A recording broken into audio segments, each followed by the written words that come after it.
अगर डेफिनेशन पे आऊं तो PPC refers to graphical representation of all possible combination of two goods which can be produced with given resources and technology। बहुत important है, sweet सा definition है और इसमें कुछ चीज़ें हैं जो समझना बेहद ज़रूरी है। शुरू करते हैं। It is a graphical representation. Graphical representation का मतलब कि ये ग्राफ के माध्यम से आपको चीज़ें बताई जाएंगी, ठीक है। ग्राफिकल रिप्रेजेंटेशन है, बेसिकली ग्राफ आपको पढ़ना है, बताया भी मैं पहले। Of all possible combination of two goods. Two goods की ही बात यहाँ इकोनॉमिक्स क्यों करता है, मतलब आप आगे भी कुछ ग्राफ्स पढ़ेंगे तो टू गुड्स के बारे में बताता है, तो टू गुड्स की बातों को मैं यहाँ क्लियर कर देता हूँ। देखो, वैसे तो आप अगर रियल जिंदगी में आएंगे तो गुड्स तो कई तरह के बनते हैं। There are thousands of goods which are produced almost daily in the economy. अभी तो खैर लॉकडाउन चल रहा है, फिर भी चलो एग्जाम्पल दो। आप अपने घर से बाहर निकलते होगे तो बुक्स की दुकान, शूज़ की दुकान, कपड़े की दुकान, मिठाइयों की दुकान, फलाना ढिमकाना, सारी चीज़ें पड़ती हैं, है कि नहीं। लेकिन यहाँ पे एक इमेजिनरी सिचुएशन लिया गया है कि सिर्फ और सिर्फ टू गुड्स पे बताया जाएगा for the sake of simplicity, ताकि आपको चीज़ें समझ में आए। एक और रीज़न है टू गुड्स का, चूंकि हमें ग्राफ में पढ़ना है, बताया ना ग्राफिकल रिप्रेजेंटेशन, तो दो ही एक्सेस होते हैं ग्राफ में, one is x axis and second is y axis. So there are two axes, so only there is the study of two goods. All possible combinations, ये ज़्यादा इंपॉर्टेंट है समझना। Possible combinations का मतलब कि उन्हीं दो गुड्स के एडजस्टमेंट के बीच में हम उनकी प्रोडक्शन की कितनी पॉसिबिलिटीज बना सकते हैं लिमिटेड रिसोर्स से, ठीक है। आगे क्या दिया है, which can be produced with given resource and technology। फिर से दो इंपॉर्टेंट वर्ड, एक होता है रिसोर्स, दूसरा है टेक्नोलॉजी। अगर मैं आपको उदाहरण दूं तो यार ये किताब अगर है तो ये किताब रिसोर्स है, मतलब यार तुम बचपन से ही पढ़ते आ रहे होगे रिसोर्स का डेफिनेशन के रिसोर्सेज वही होते हैं सर जो ह्यूमन वांट्स को सेटिस्फाई करें, तो हमारी आपकी वांट्स को सेटिस्फाई करता ही है बुक, ठीक है। दूसरा कि हमको आपको सबको पता है कि पेपर वुड से बनता है। अब यार वुड से पेपर बनता है तो ऐसा तो नहीं है कि डायरेक्टली कॉपी जो है कि और कॉपी और किताब पेड़ पे लग रहे हैं कि संदीप गर्ग तोड़ लिया, TR जैन तोड़ लिया, DK गोल्ड तोड़ लिया, ऐसा तो कुछ है नहीं। मतलब यार हमने टेक्नोलॉजी लगाई है तभी जाके प्राइमरी सेक्टर की चीज़ों को हमने सेकेंडरी सेक्टर में मैन्युफैक्चर किया है, गुड्स का एक सांचा दिया है, ठीक है। तो ये एक रिसोर्स भी है और इस पर टेक्नोलॉजी इंप्लीमेंट की गई है, तभी with the help of resource and technology एक बुक प्रोड्यूस होती है या कोई भी कमोडिटी प्रोड्यूस होती है। अब बारी है एजम्पशंस ऑफ PPC की। इकोनॉमिक्स में आपको एजम्पशंस ज़्यादा करने हैं, खासकर माइक्रो इकोनॉमिक्स में, कि PPC पढ़ते हुए कुछ आपको एजम्पशंस चाहिए। एजम्पशंस पे अगर नज़र डालें तो चार एजम्पशंस बेसिकली हैं। First is that there is two commodity, second resources is fixed and constant, third technology remains constant, and fourth resources and technology are both efficiently utilized. चलो पहला टू कमोडिटी के बारे में मैंने आपको बताया भी डेफिनेशन में कि दो ही कमोडिटीज़ को लिया जाता है, ठीक है। तो बहुत डिटेल डिस्कशन नहीं करना है क्यों लिया जाता है, मैं रीज़न बताया हूँ। चलो यार, सेकंड है रिसोर्सेज फिक्स्ड है, कांस्टेंट है, यानी रिसोर्सेज लिमिटेड है और जो रिसोर्स है वो फिक्स्ड है, यानी कि इस थ्योरम को करते हुए हम रिसोर्सेज को बढ़ा सकते या फिर कम नहीं कर सकते हैं। थर्ड, टेक्नोलॉजी रिमेन्स कांस्टेंट, यानी जिस भी टेक्नोलॉजी से उस रिसोर्सेज पे वर्क किया जा रहा है वो टेक्नोलॉजी कांस्टेंट है, टेक्नोलॉजी इंप्रूव या फिर टेक्नोलॉजी डिग्रेड नहीं हो रही है। अगर टेक्नोलॉजी इंप्रूव होती है तो मे बी प्रोडक्शन आपका इंक्रीज कर जाए। एग्जाम्पल की बात कर लेता हूँ यार, पहले बड़े ओल्ड टाइप के मशीन्स आप इंडस्ट्री में यूज़ कर रहे थे, अब आपने एक कोई लेटेस्ट टेक्नोलॉजी की मशीन यूज़ की तो वो लेटेस्ट टेक्नोलॉजी की मशीन में भी प्रोडक्शन इंक्रीज कर जाए। तो यहाँ इस थ्योरी को समझते समय रिसोर्स भी आपके फिक्स्ड होंगे, कांस्टेंट होंगे और टेक्नोलॉजी भी आपकी चेंज नहीं होगी। लास्ट एजम्पशन है कि रिसोर्सेज को और टेक्नोलॉजी को दोनों को ही पूरी तरह से इफिशिएंटली यूटिलाइज किया गया है, मतलब जितने बेस्ट मैनर में रिसोर्सेज को यूटिलाइज किया जा सकता था उतने बेस्ट मैनर में अप टू इट्स मैक्सिमम उसको रीयूटिलाइज किया गया है। पीछे ग्राफ और शेड्यूल आपके सामने मैंने लिखा हुआ है, डिस्कस करेंगे डिटेल में। थोड़ा सा रिवाइज कर लीजिए चीज़ों को, क्योंकि गौर कराना एक बार मेरी जिम्मेदारी है, मेरा फ़र्ज़ है। वीडियो जब मैं स्टार्ट किया था तो एक चीज़ मेरी आपसे बात हुई थी, क्या कि रिसोर्सेज लिमिटेड है इकोनॉमी में और इन्हीं लिमिटेड रिसोर्सेज से हमें प्रोडक्शन की बहुत सारी पॉसिबिलिटीज़ करनी है, ठीक है। एक एग्जाम्पल मैं आपको छोटा सा देता हूँ। सपोज कि आप अपने घर के आसपास किसी ग्रोसरी शॉप पे गए, मतलब यार सबके घर के आसपास एक ग्रोसरी शॉप ज़रूर होती है, ठीक है, किराने की दुकान। आपको 40 रुपीज़ आपके हाथ में आपकी मम्मी ने दी, मतलब माता जी ने 40 रुपया दिया और कहा कि 1 kg चीनी लेके आओ लाल गए दुकान पे, 40 रुपये की 1 kg चीनी, यानी कि शुगर थी तो ज़रूर, लेकिन जब शुगर लेके लौट रहे थे तो उन लाल की आंखों ने किस्मी बार टॉफ़ी देख ली। अब यार समस्या क्या हुई कि 40 रुपये ही मम्मी ने दिए थे। अब अगर ध्यान से समझना, अगर किस्मी बार की ओर शिफ्ट करना है तो किस्मी बार को लेने के लिए चीनी को कम करना पड़ेगा कि नहीं, बिकॉज यार रिसोर्सेज आपके पास क्या है, लिमिटेड है, यू हैव ओनली 40 रुपी। तो अब यार तुम 5 रुपए की अगर किस्मी बार ले रहे हो तो 35 रुपए की ही मैक्सिमम चीनी तुम ले सकते हो। तो 2 गुड्स हो गए और 2 गुड्स की पॉसिबिलिटीज हो गई। पहली पॉसिबिलिटी है कि 40 रुपए की आप चीनी ले लीजिए और तब आप किस्मी बार 0 ले पाएंगे। दूसरी पॉसिबिलिटी है कि आप 35 रुपए की चीनी लीजिए और 5 रुपए की किस्मी बार।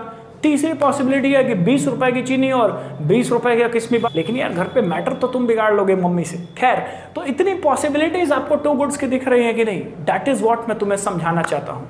मिलते हैं स्केड्यूल में, कॉपी पेन जरूर ले लेना।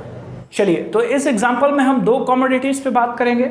One is coconut and second is rice, और इनका प्रोडक्शन लाख टन्स में है। Third column is MOC MRT, marginal opportunity cost oblique marginal rate of transformation.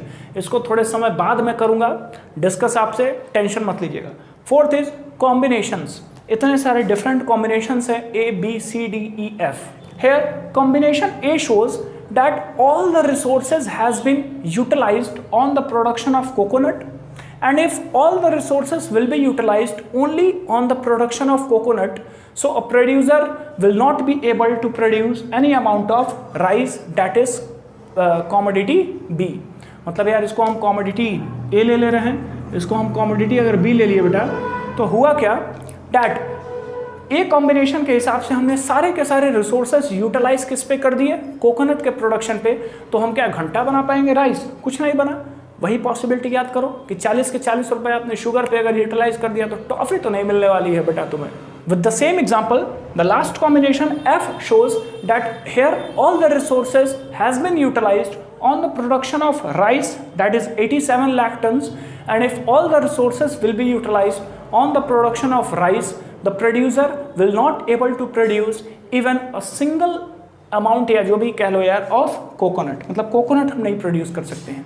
बीच में जो कॉम्बिनेशंस बचे B, C, D, E, B बताता है कि a producer is able to produce 90 lakh ton of coconut with 25 lakh ton of rice with the given resource and technology। C भी बताता है कि 70 tons of coconut and 50 tons of rice। D और E भी तुम देख रहे हो यार दिया हुआ है, बहुत डिटेल जाने की जरूरत नहीं है यहाँ। इंपॉर्टेंट क्या है यहाँ समझना कि सर ऐसा हुआ क्यों? हुआ इसलिए कि रिसोर्सेज हमारे पास लिमिटेड हैं और उस लिमिटेड रिसोर्सेज में हम 2 कमोडिटीज़ के बारे में ही चर्चा करेंगे, और किसी दूसरी कमोडिटी पे प्रोडक्शन करने के लिए या किसी दूसरे कमोडिटी को प्रोड्यूस करने के लिए, जैसे 0 से 25 हुआ, 50, 75, 85, 87, हिंदी बोल गया मैं, चलो यार तुम्हारे लिए 25, 50, 75, 85, 87, चलिए। तो ये प्रोडक्शन करने के लिए आपको एक कमोडिटी का सेक्रीफाइस करना पड़ेगा क्योंकि रिसोर्सेज हमारे पास इकोनॉमी में कांस्टेंट हैं। चलिए जी, तो ग्राफ प्लॉटिंग की बात होती है, वो यहाँ एक्स एक्सिस पे हमने राइस को प्लॉट किया हुआ है और वाई एक्सिस पे हमने कोकोनट प्लॉट किया हुआ है। प्लॉटिंग की बात आएगी तो कोकोनट का प्रोडक्शन आप देखिए 100, 90, 70, 40, 10, 0। तो मैंने बेसिकली 10 के गैप्स पे लिया है, 100, 90, 80, 70, 60, 50, 40, 30, 20, 10, 0। ऑलराइट, और यहाँ राइस का प्रोडक्शन 0 के बाद 25, 50, 75, 85, 87, तो 25 के गैप पे ले लेते हैं। ये मैं आपके लिए छोड़ा था एक, तो इसको हम प्लॉट कर लेंगे 25, इसको प्लॉट कर लेंगे 50, इसको प्लॉट कर लेंगे 75 और इसको यहाँ इधर प्लॉट कर लेंगे 100। ठीक है, ये गैप आपका इक्वल रहेगा तो ज़्यादा बेहतर होगा समझना। चलिए, तो प्रारंभ करते हैं अपना खेल। रिसोर्सेज कॉम्बिनेशन है, यही बता रहा था मैंने आपको, एक्सप्लेन किया कि सारा का सारा रिसोर्सेज पहले किस पे अलॉट कर दिया गया, कोकोनट पे, तो राइस नहीं प्रोड्यूस्ड हो पाई। तो देखिए प्लॉट कैसे करना है कि first of all unit has been utilized on production of coconut, यानी कि इस पे जो वर्टिकल है, और राइस का प्रोडक्शन यहाँ उस समय क्या हो जाएगा 0। Then now combination B, combination यहाँ प्लॉट कर भी सकते हो, प्लॉट कर ही लो ए। कॉम्बिनेशन बी बताता है कि here now rice is going to be produced, तो राइस अगर प्रोड्यूस्ड होता है तो आपको व्हीट की कुर्बानी देनी पड़ेगी। सो मतलब यार अगर हम राइस प्रोड्यूस्ड यहाँ कर रहे हैं 25, so we have to give some of the sacrifice of the coconut, then only rice will be produced due to limited availability of resource. Plot कैसे करना है, तो यहाँ पे 25 राइस का प्रोडक्शन हुआ है और इस 25 की मदद से जो प्रोडक्शन यहाँ पे है वो कितना हो गया है, 90 हो गया है। किसका, कोकोनट का। ये कॉम्बिनेशन बी। कॉम्बिनेशन सी 70 है जो है कि प्रोडक्शन हो गया किसका, कोकोनट का, और इसके अगेंस्ट में 50 है प्रोडक्शन किसका, राइस का। तो इसको भी आप प्लॉट कर लीजिएगा 50 और 70, कॉम्बिनेशन सी। कॉम्बिनेशन डी 40 और 75, यानी 75 और 40 के बीच में आपको कॉम्बिनेशन लगाना है, 40 और 75, ठीक है, कोई दिक्कत ही नहीं है, इसको अभी हम प्लॉट कर लेंगे। चलिए, combination E tells that now coconut production has been decreased to 10 lakh ton whereas rice production has been increased to 85 lakh ton। तो चलिए 75 इधर 85 और ये 10 के बराबर हो जाएगा। और लास्ट में इधर अगर आप देखेंगे तो ऑलमोस्ट, थोड़ा सा इसको बढ़ा ही लेते हैं, ठीक है, ये 100 है तो ये आपका 87 प्रोडक्शन हो गया राइस का, ठीक है, और उस समय कहीं ना कहीं हमारा कोकोनट का प्रोडक्शन आपका हो जाएगा 0। तो ये आपका डी कॉम्बिनेशन, ये आपका ई कॉम्बिनेशन, ये आपका एफ कॉम्बिनेशन, ठीक है।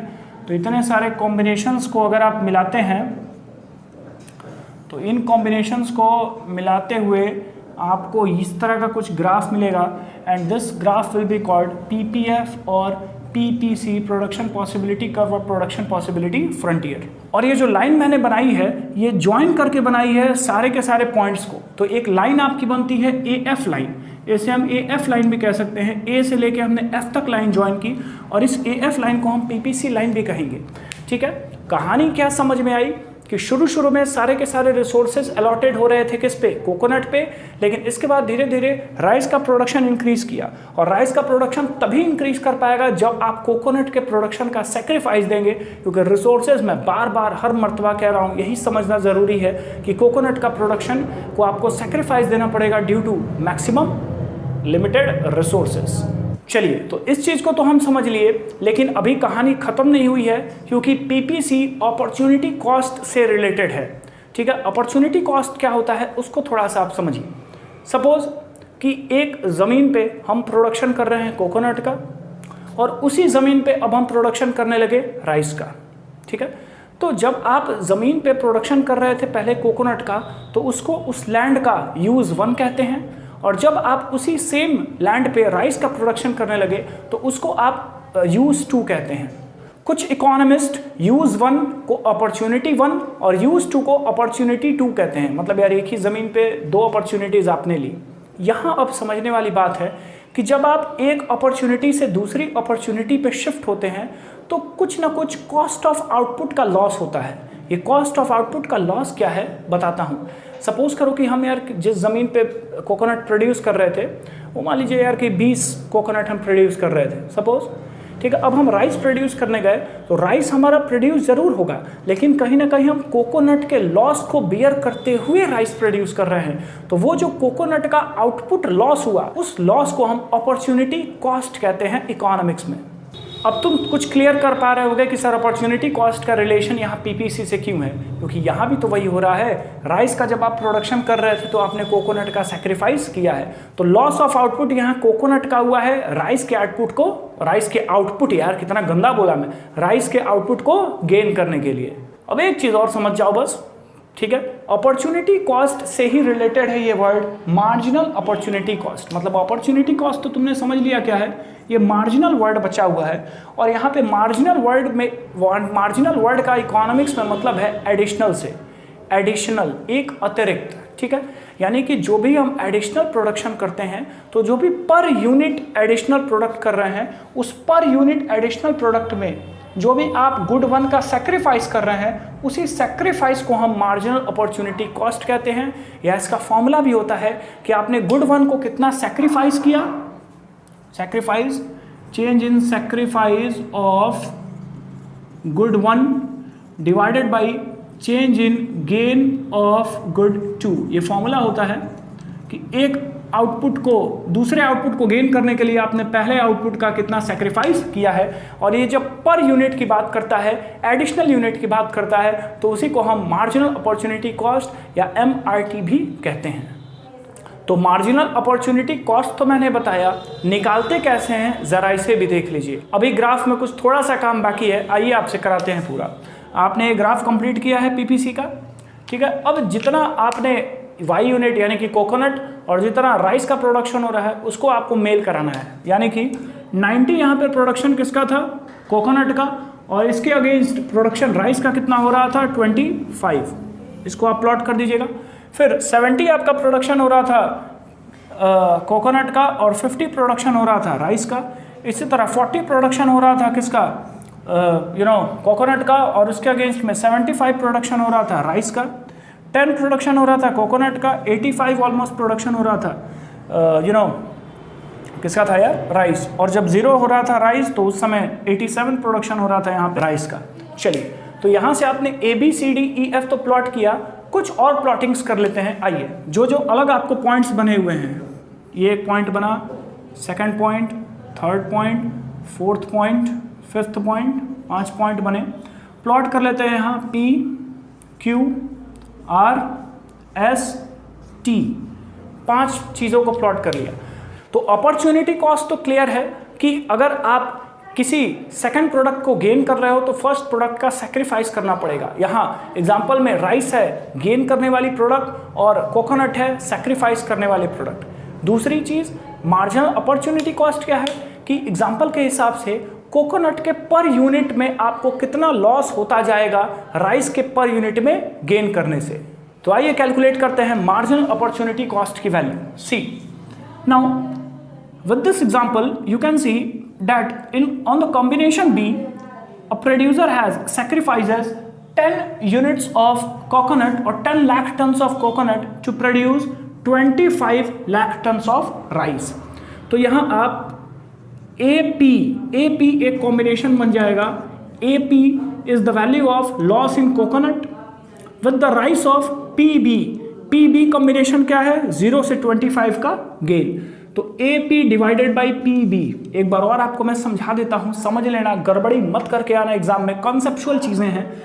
AP यहाँ पे AP का मतलब कि देयर इज अ लॉस और सैक्रिफाइस इन द कोकोनट 100 से 90 प्लॉटिंग के हिसाब से AP, और यहाँ पे गेन हो रहा है 0 to 25 और 0 to 25 राइस के गेन को हम कह सकते हैं PB।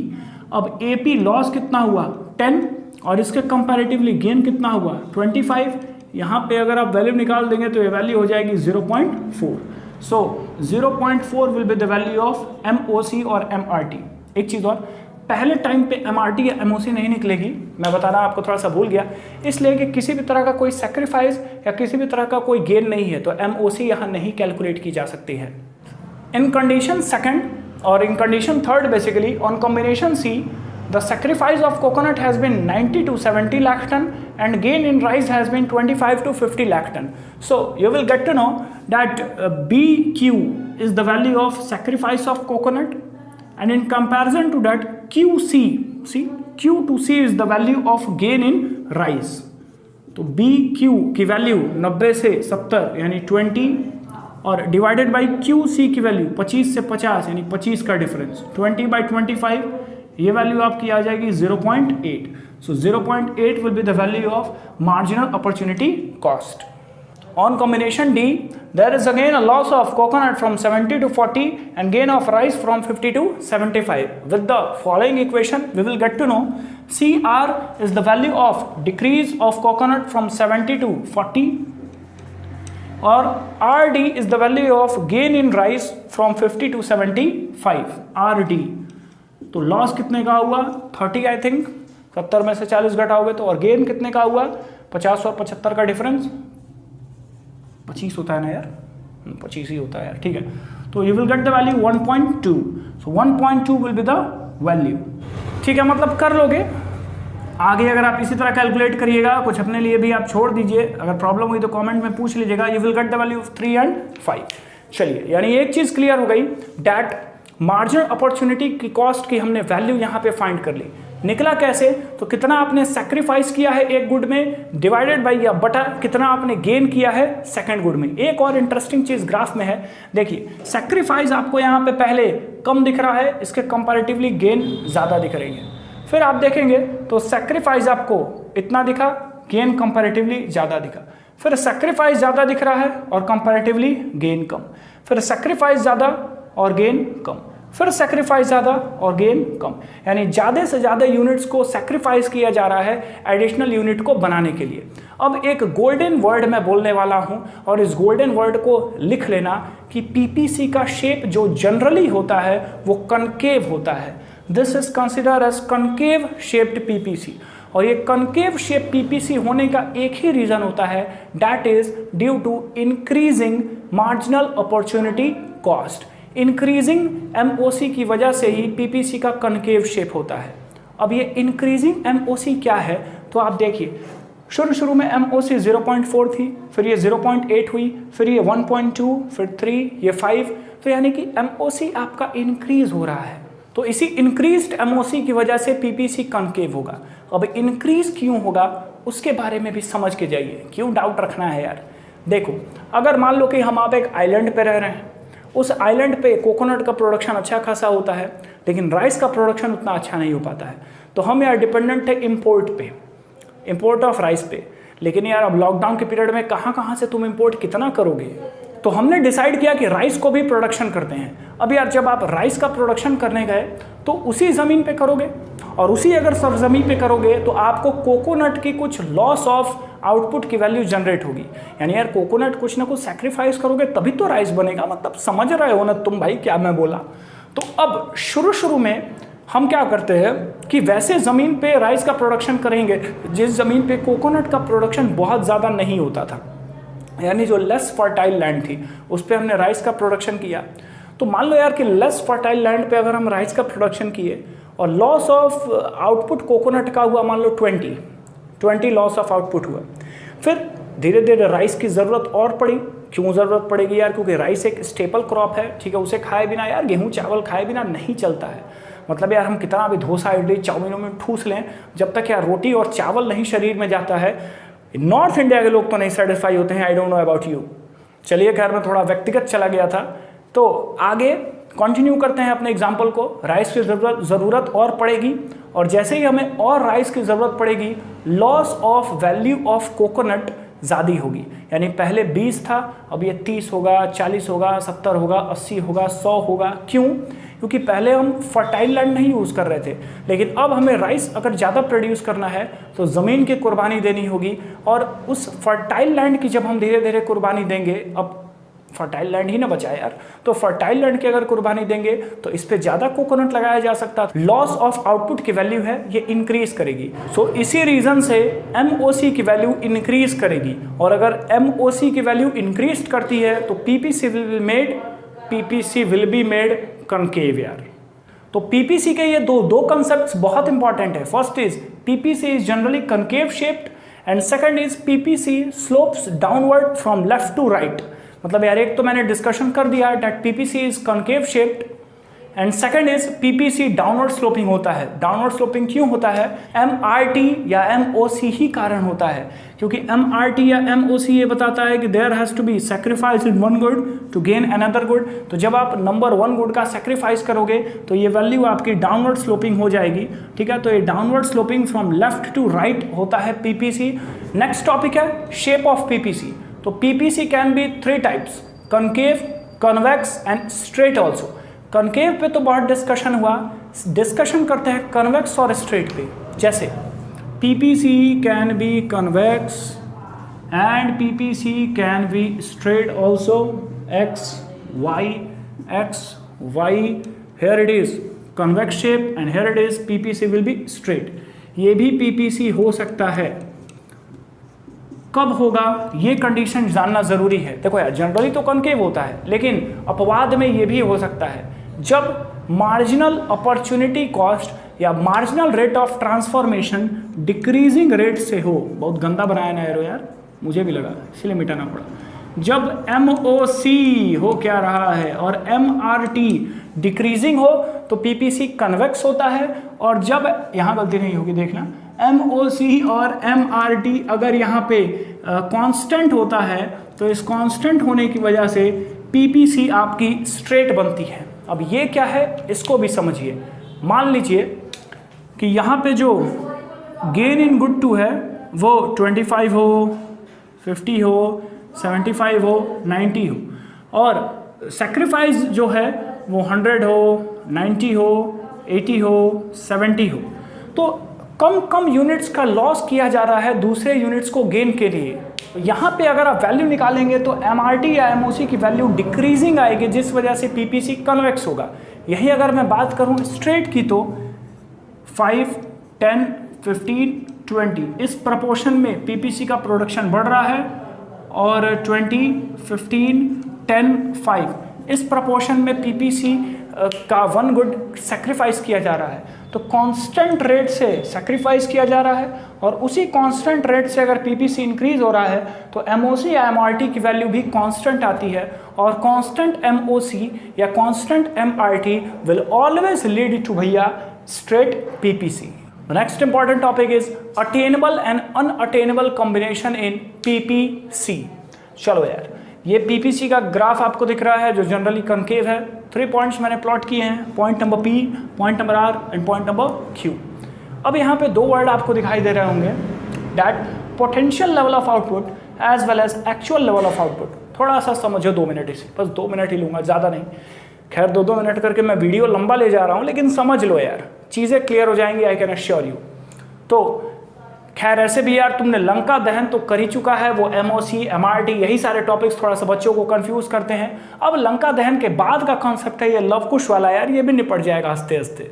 Potential level of output का मतलब ये होता है कि आप मतलब फुल्ली यूटिलाइज्ड करके अपने रिसोर्सेज को मैक्सिमम लेवल ऑफ आउटपुट तक ले जाएं, उसी को कहते हैं पोटेंशियल लेवल ऑफ आउटपुट।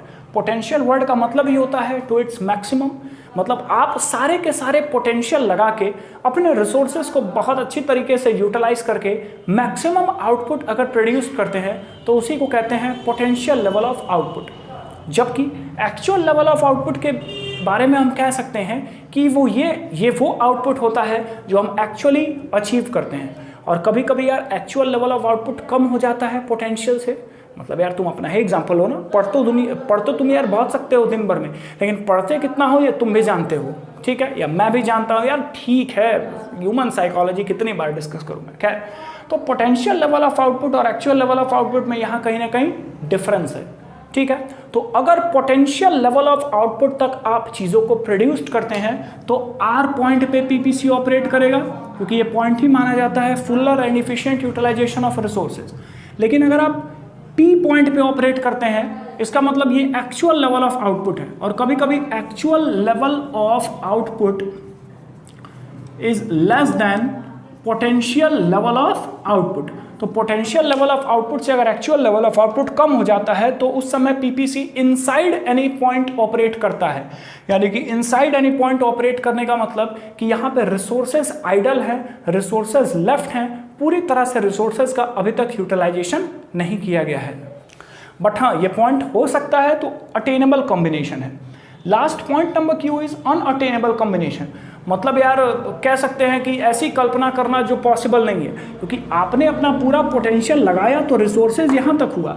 अब यहाँ पे आप पहुँच ही नहीं सकते हो, क्योंकि आपके रिसोर्सेज का फुलर यूटिलाइजेशन करके आपने मैक्सिमम प्रोडक्टिविटी R पॉइंट पे दिखाई है। हाँ, इस पॉइंट को अब हम तब ऑपरेट करेंगे जब रिसोर्सेज आपकी इंक्रीज्ड हो। बहुत इंपॉर्टेंट कंसेप्ट पे आ चुके हैं हम, और ऑलमोस्ट अब सेशन के एंड ही में हम चल रहे हैं। 2 इंपॉर्टेंट टॉपिक बिना पढ़ाए आपको मैं स्किप कर ही नहीं सकता हूँ। One is shift in PPC and another one is rotation in PPC। So this जो पीछे आपको चार्ट दिख रहा है, basically this is from shift in PPC। Shift 2 तरीके के इकोनॉमिक्स में होते हैं, one is rightward shift and second is leftward shift. पहचानने का मतलब यार दाएं हाथ से देखना कि ग्राफ कहाँ बढ़ रहा है तो राइटवर्ड शिफ्ट, और बाएं से देखोगे तो लेफ्टवर्ड शिफ्ट। अब यहाँ इस राइटवर्ड शिफ्ट को ही कभी कभी कहीं फॉरवर्ड शिफ्ट भी कहता है और लेफ्टवर्ड शिफ्ट को बैकवर्ड शिफ्ट भी कहा जाता है। आइए ग्राफ पे समझते हैं। ये हमने PPC का शेप बनाया कॉनकेव, ठीक है। Now there are two factors, आपको दिख रहा होगा, that is resource and technology. अब अगर रिसोर्सेज और टेक्नोलॉजी दोनों में ही चेंजेस आए तो फिर प्रोडक्शन पॉसिबिलिटी कर्व शिफ्ट होती है, या तो राइटवर्ड शिफ्ट होगी या तो लेफ्टवर्ड शिफ्ट होगी। चेंज का मतलब दो, चेंज का मतलब या तो इंक्रीज या तो डिक्रीज। और एक चीज बता दूं कि राइटवर्ड हमेशा पॉजिटिव चीज के लिए इंडिकेट किया जाता है and leftward is used for negative science.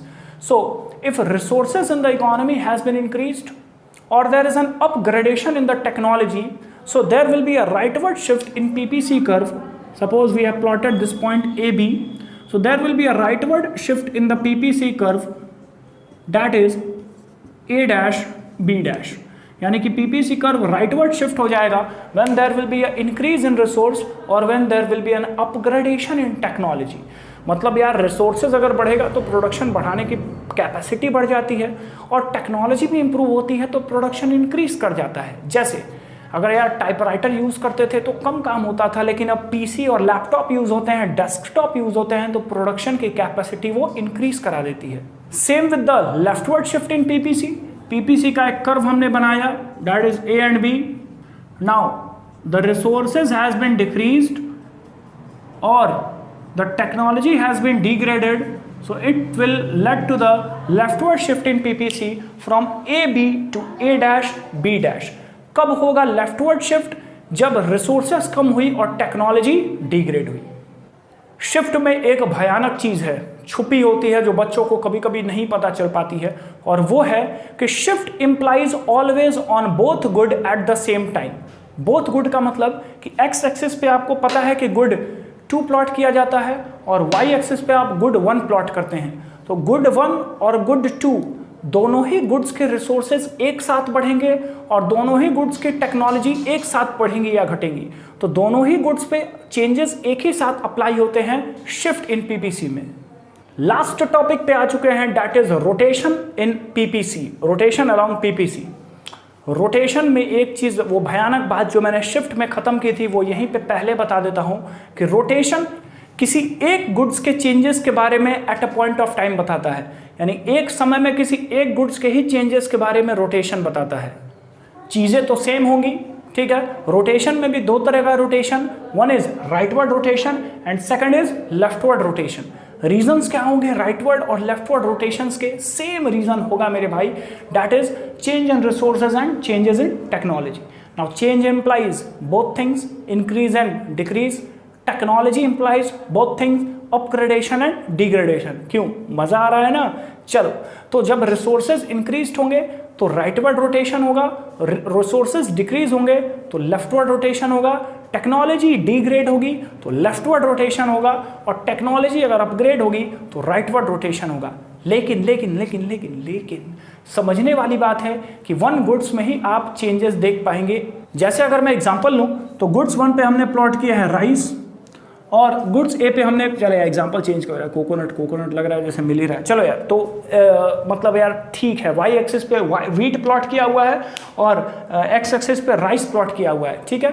Now suppose there is a increase in resources of rice and there is a improvement in the technology of rice, so what will happen? There will be a silent effect on wheat and only there will be rightward rotation in rice, यानी rice का ही graph यहाँ rightward rotation होगा क्योंकि rice की ही technology और resources increase किए हैं, ठीक है। तो कुछ इस तरह का रोटेशन दिखेगा, मतलब यहाँ पे आपका गैप नहीं है क्योंकि ये रोटेशन है। शिफ्ट होता तो एक समय में दोनों में चेंजेस होता। एग्जाम्पल 2 की बात करें तो यहाँ पे हमने आर राइस और डब्ल्यू व्हीट प्लॉट किया हुआ है। Now suppose here there is a increased in the resources in wheat and upgradation in the technology of wheat, यानी व्हीट के रिसोर्सेज और टेक्नोलॉजी दोनों इंप्रूव कर गए हैं लेकिन राइस के नहीं किए हैं। तो कुछ इस तरह से रोटेशन यहाँ बनेगा नीचे से इसलिए बनता है क्योंकि राइटवर्ड रोटेशन होगा। राइटवर्ड रोटेशन का कारण increase in resource and upgradation in technology, लेकिन यहाँ पे राइस साइलेंट होगा क्योंकि राइस के बारे में बात नहीं किया गया है। So that was the rotation in PPC, sorry rotation along PPC. एक और चीज़ याद रखिएगा, पीपीसी के डिफरेंट नेम्स होते हैं। पीपीसी को पीपीएफ यानी प्रोडक्शन पॉसिबिलिटी फ्रंटियर भी कहा जाता है। पीपीसी को transformation curve, TC transformation boundary यानी टीबी के भी नाम से, मतलब यार इतने सारे नाम्स हैं पीपीसी के। आई होप कि चीज़ें आपको क्लियर रही होंगी। एमओसी, एमआरटी कुछ ऐसे टॉपिक्स हैं जो कभी कभी कंफ्यूज कर देते हैं और मेरे समझ से आपको चीज़ें क्लियर हुई।